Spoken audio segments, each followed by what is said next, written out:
teman-teman, kembali lagi bersama aku di channel Aziza. Kali ini aku mau bahas tentang pathway asma. Nah, pengertian asma sendiri menurut WHO tahun 2020, asma disebabkan oleh pembengkakan dan penyempitan tabung yang membawa udara ke dan dari paru-paru. Kita mulai pembahasan pathway-nya ya. Jadi, proses terjadinya asma itu diawali dengan berbagai faktor pencetus seperti alergen, stres, cuaca, dan berbagai macam faktor pencetus lainnya. Adanya faktor pencetus menyebabkan antigen yang terikat imunoglobulin E pada permukaan sel basofil mengeluarkan mediator berupa histamin, sehingga terjadi peningkatan permeabilitas kapiler dan terjadinya lah edema. Nah, kalau misalkan udah edema, ini bisa menyebabkan produksi sekret meningkat dan terjadi konstriksi otot polos hingga menyebabkan obstruksi pada jalan napas. Bisa disebut juga penyempitan dan sumbatan pada jalan napas ya. Adanya obstruksi atau sumbatan pada jalan napas ini bisa menyebabkan respon tubuh berupa spasme otot polos dan peningkatan sekresi kelenjar bronkus.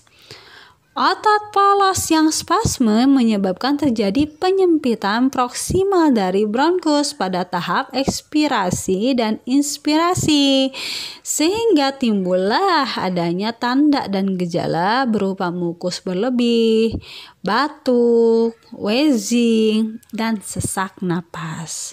Maka diagnosa keperawatan yang dapat diangkat adalah ketidakefektifan bersihan jalan napas.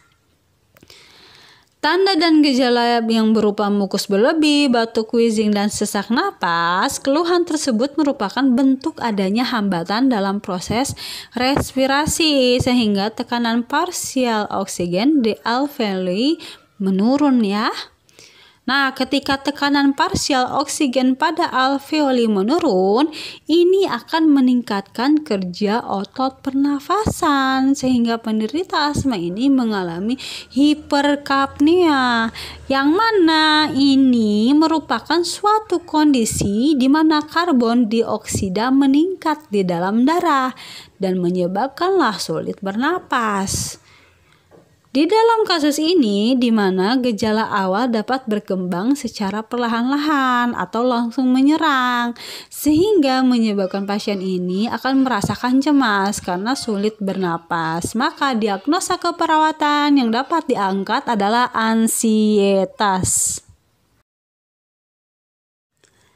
Dan ketika tekanan parsial oksigen pada alveoli menurun, juga akan menyebabkan suplai oksigen ke otak menurun.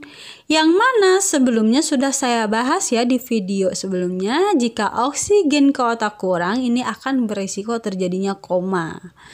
Begitu juga jika tekanan parsial oksigen pada alveoli menurun, ini akan menimbulkan suplai oksigen ke jaringan menurun, sehingga pastinya akan ada penurunan pada suplai jaringan perifer.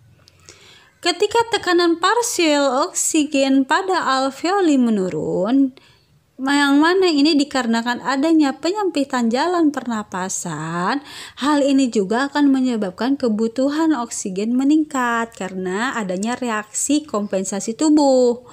Kebutuhan oksigen meningkat, maka napas akan tampak terlalu cepat dan terjadi retensi hambatan pemenuhan oksigen pada tubuh.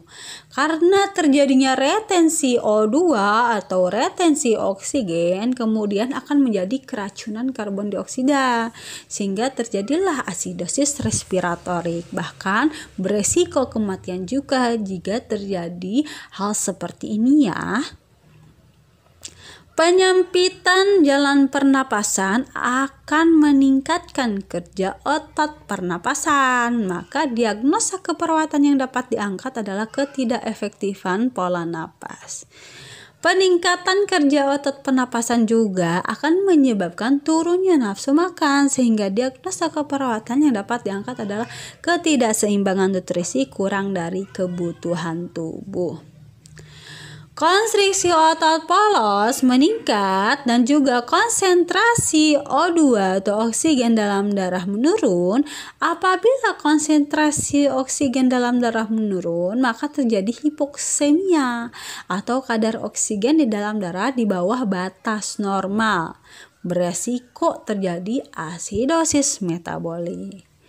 Ketika kadar oksigen di dalam darah di bawah batas normal, hal ini menyebabkan suplai darah dan oksigen ke jantung terganggu, sehingga pastinya otomatis terjadi penurunan cardiac output. Ya, karena tadi oksigen ke jantungnya terganggu, maka penurunanlah cardiac output. Yang mana kalau misalkan adanya penurunan cardiac output pasti akan menyebabkan penurunan curah jantung. Maka diagnosa keperawatan yang dapat diangkat adalah penurunan curah jantung. Penurunan cardiac output tersebut juga dapat menurunkan tekanan darah dan menimbulkan gejala kelemahan dan keletihan, sehingga timbullah diagnosa keperawatan yaitu intoleransi aktivitas.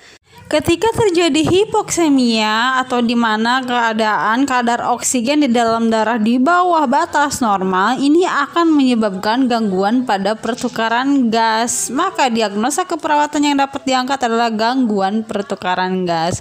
Oke, terima kasih kalian sudah nonton videoku. Mudah-mudahan bermanfaat buat semuanya ya. Dan sekian dari aku penjelasan tentang pathway asmanya. Jika ada kekeliruan dalam pemaparan materi, bisa diisi kolom komentarnya. Semoga videonya bermanfaat. And next kita ketemu di video pathway penyakit lainnya. Jangan lupa subscribe channelnya dan dukung selalu. See you next video. Salam sehat selalu. Bye bye.